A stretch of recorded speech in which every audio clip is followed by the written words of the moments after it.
ladies and gentlemen, to this special stakeholders panel discussion as part of the second Economic Times Architecture and Design Summit.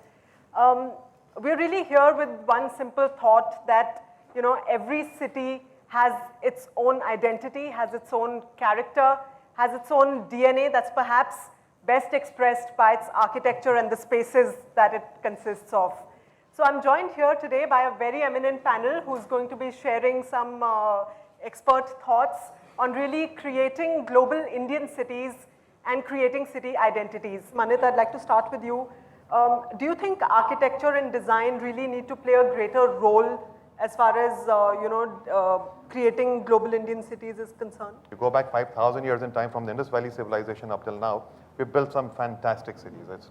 And these cities have evolved, they've been climate responsive, culture responsive, they've allowed for human capital to be built up from whether they were educational cities or just trade cities.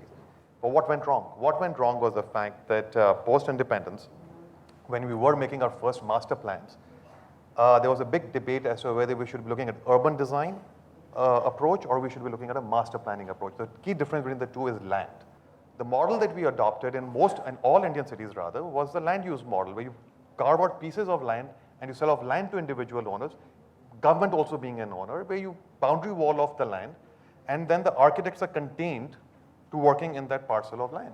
So effectively all our cities have become cities of boundary walls. The only democratic space really being the roads that run in between the boundary walls. We put boundary walls around our parks. We put boundary walls around all our public infrastructure. And there is no democratic space of the city left. If that happens and there are no eyes on the public domain, there is no public domain, then how are you going to build engagement of people in a city? So a city has become incapable of generating memories. What are the memories of your children of the city that they're living in? We don't have one. And unless we can begin to reverse that process of land ownership, land cartelization, which is the fundamental problem, I think, of all our cities, they will all look identical. The second part of that game comes to governance. And on governance, we don't follow a mayor model. Yeah. Who's the CEO of our city?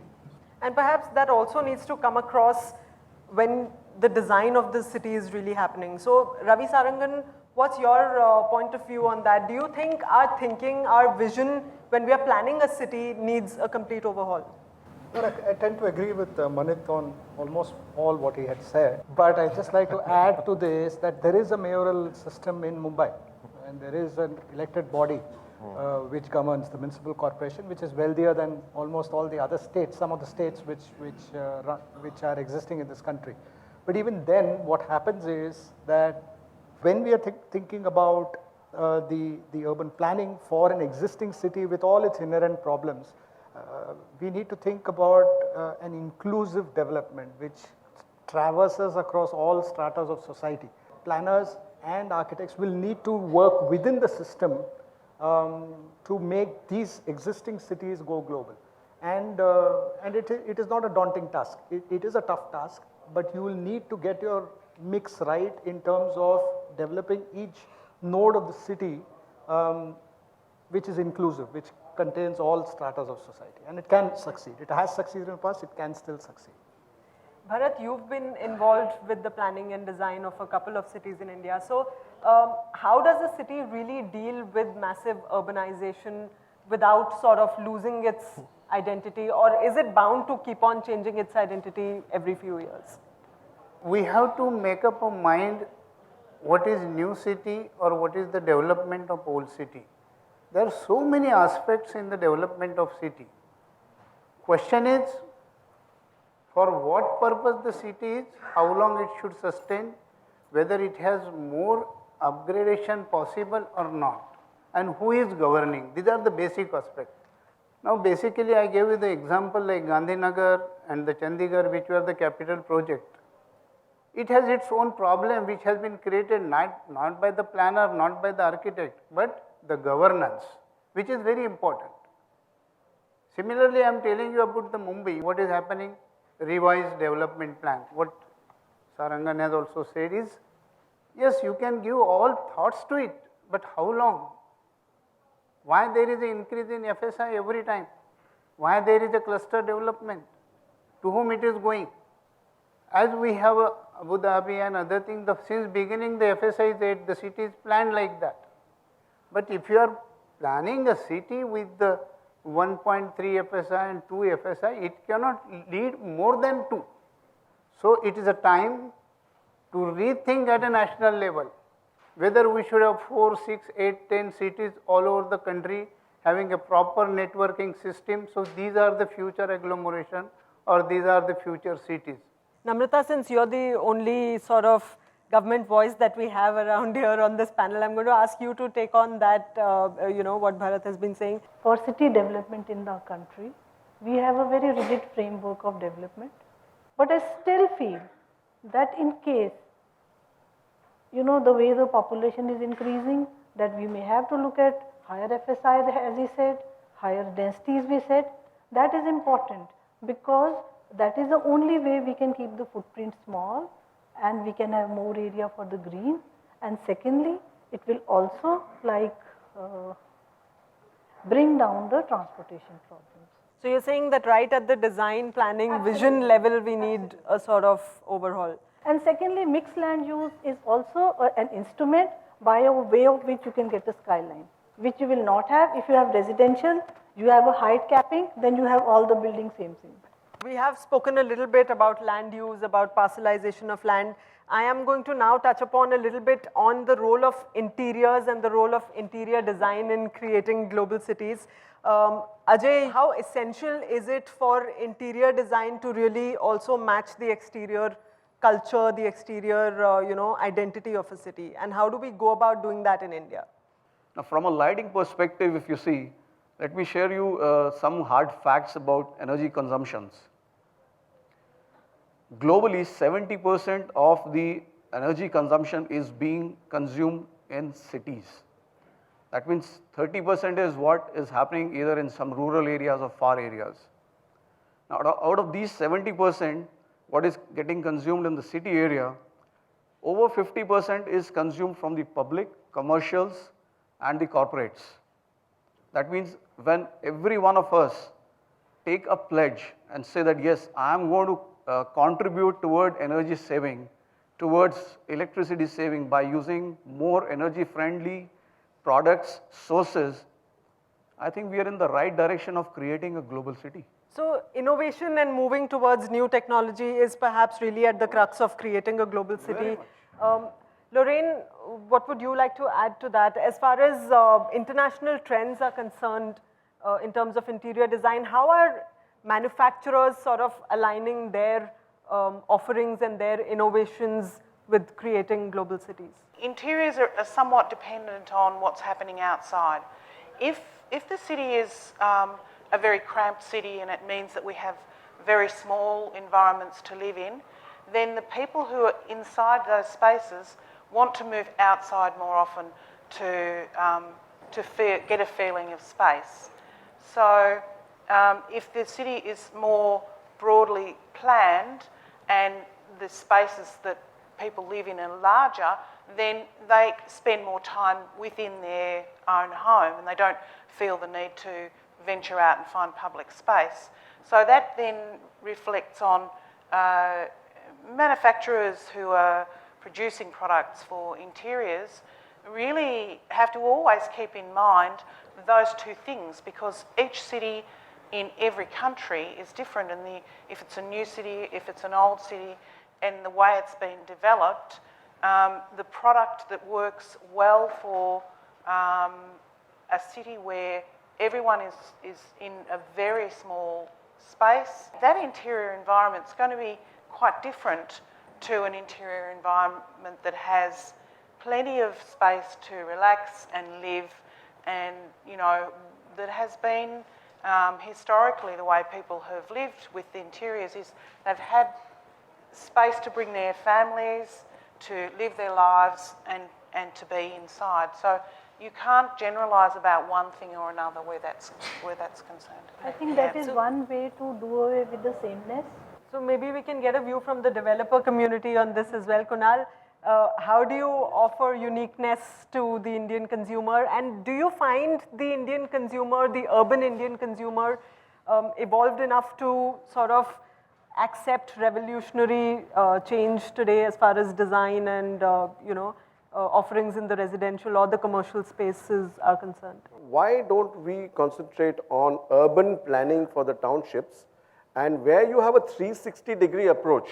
All of us are working in silos. You know, the interior guy is working on the interiors and he wants to give the best light, and I'm sure you will do the best sort of laminates and the best everything. The architect is planning a fantastic design, and the landscape guy who is separately, you know, coming from Singapore or Indonesia or wherever you want to hire them from, and he's coming with a resort-like, you know, beautiful garden, and it makes a lovely brochure, and I like it because I can sell it, okay? But end of the day, you have to sell it to people who are looking for a community, almost like a village-like place, where they are going to stay, their children are going to grow. So the entire thing has to be a 360-degree, you know, design and plan, whether it's the interior, whether do you have an open kitchen or not. And I think the expertise is to make an indigenous plan which is suitable for the community who is going to buy and stay in that place. Ashok, you build structures, you've sort of transformed the skyline at Navi Mumbai. How do you sort of maintain a balance between the old and the new? So anything which is old, it is not like you have to continue it across. It's in passion changes, new lights come, so there would be new texture to the city. Never was 3 decades ago, glazing would have been very much known or appreciated when people traveled across, wherever, right, starting from California to Canada, everywhere. This is how new things will come across. It is not about maintaining the old or repeating it out the same. But the flavor texture. has to be carried forward, right? The Not history necessarily, or because the every form of art is an art in itself. So a new art is also having the same weightage. All right, so we have a good set of contrarian views out here. But just to conclude, what is that one low-hanging fruit, the next step that India can really take as an immediate step in order to get moving in the direction of global cities? So I'm going to start with Namrata this time. What I feel everybody would like to have a city which does not have a barrier. So smart city means which does not have a barrier. It doesn't have a barrier of departments. It doesn't have a barrier of transport. It doesn't have barrier of racial discrimination or anything like that. So this is what we are feeling, that we are moving toward a platform, single platform on which the city works. Kunal, what is the one low-hanging fruit that India can very easily start working on in order to move to become a global, to create global cities? Well, in a nutshell, stipulation for a digital way of planning with Absolutely. green technology being a stipulation by the government, and this is the way ahead, and these are the norms which are fixed and agreed by a corpus of knowledge and partners within the industry, and move ahead only on those lines, and we can't go wrong, and that's the lowest hanging fruit I could grab for. Right. Bharat, what about you? What Kunal has said further to that digitalization, prioritization of new towns, upgradation of new towns, or upgradation of existing towns in a most integrated manner, that is what I can say now. Lorraine? Green building is absolutely paramount, and it's important to humans and for even our existence, not just for a city, one city. It's actually important for our entire existence. So for me, that's the most bottom line. Yeah. Manit? I think the low-hanging fruit, given the fact that we, after a very long time, have a party in parliament which has power, is to make right to air a constitutional right. The right to life would sort of cover that. Right to life is impossible. That's not one you can cover by constitutional amendment. But you can cover, right to water, right to air. Okay, that's an interesting thought. Ajay? I mean, this will always remain a low-hanging fruit, and it's within our reach.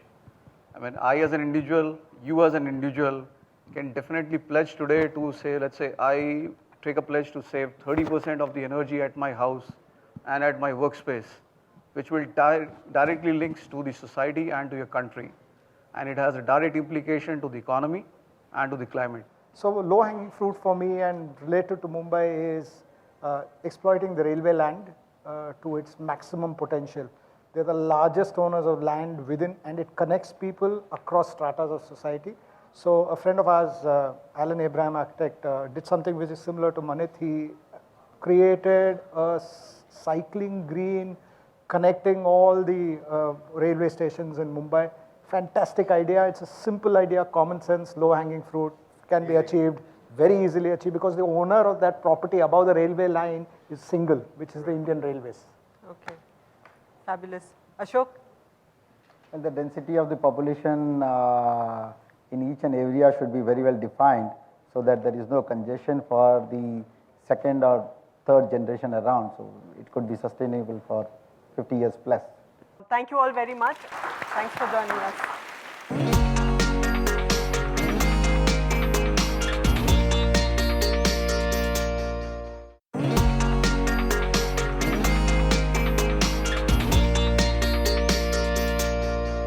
Once again, I welcome all of you to the Samani Ceramics Presents Economic Times Architecture and Design Summit 2014. It's now time to truly appreciate those who really deserve to win this evening. I'd now like to begin with the Best Heritage Award. May I take this opportunity to invite on stage Mr. Shrikant Samani and Mr. Karan Grover. You're most welcome, sir.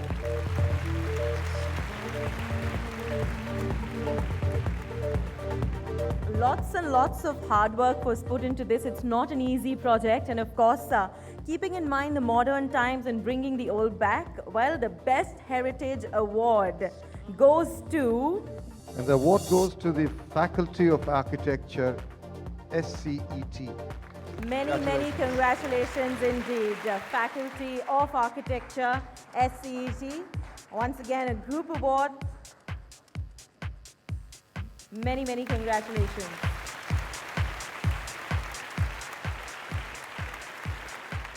Moving on to our next category, which is an individual category, the Best Academic Project Award. And to present the same, may I once again request Ms. Deepak Lamba to please join us on stage, along with Mr. Abhishek Samani. And to give you some company, may I request Mr. Rahul Kadri to join us on stage, please. Ladies and gentlemen, let's put our hands together for him. And the winner is Shikoba Sanap. I'd like to request somebody from Team ET to please join us on stage and accept the award.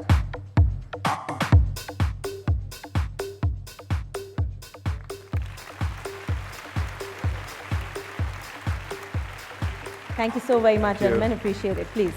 Well, moving on, we truly like to appreciate all the jury members, and to do the honors, may I once again please request Mr. Shrikant Samani to join us on stage.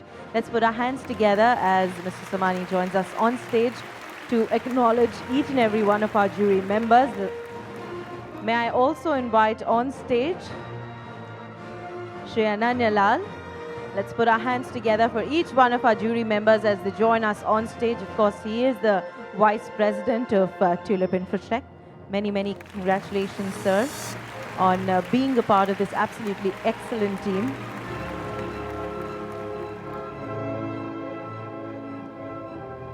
Let's also put our hands together for Mr. Akshay Kaul. He is the Ecological Planning Landscape Architecture, Akshay Kaul and Associates. Thank you so very much for your thoughts.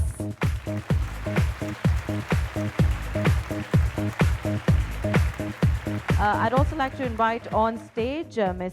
Namrata Kalsi. Let's put our hands together and invite her on stage, Senior Architect, Delhi State Industrial and Infrastructure Development Corporation. Thank you, ma'am, for your opinions and for being a part of the jury. Thank you once again, ma'am. And I'd also like to welcome on stage Ms. Sheetal Rakheja, Director, Design and Development. Thank you for joining us. Let's put our hands together.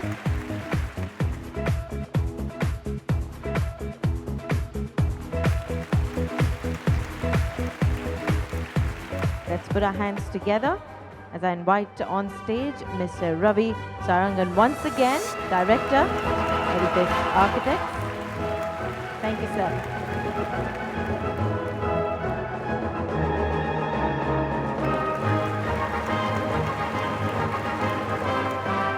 Let's also put our hands together and welcome on stage Mr. Rahul Kadri, Principal Architect and Director, Kadri Consultants. Thank you so very much for joining us, sir, this evening, and of course as a part of the jury. And sir, I'd like to thank you for having joined us as well. And to thank our advisory board, without whom the team at ET would truly be without a leadership.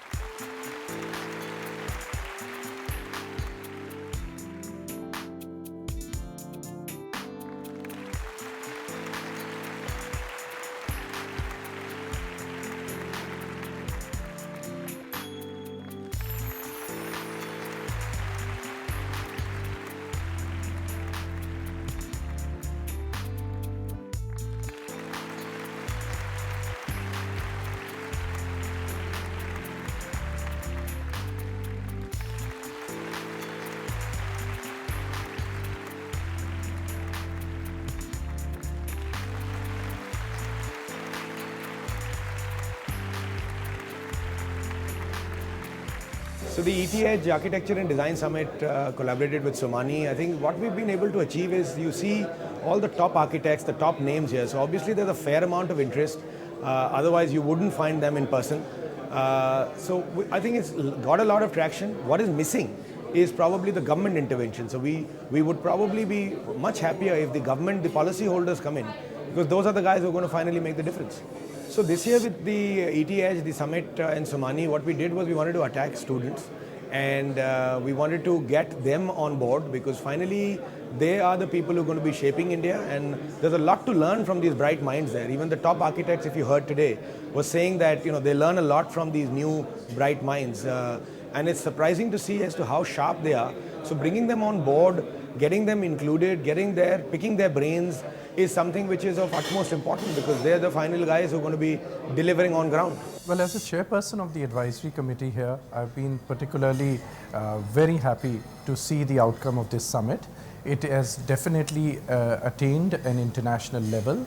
It has been a very thought-provoking summit where all kinds of ideas have been discussed, and I think it's a great opportunity to take the level of discussion, engagement of design into an aspect where people can reflect upon where and how does tradition play a role moving forward into contemporary practice.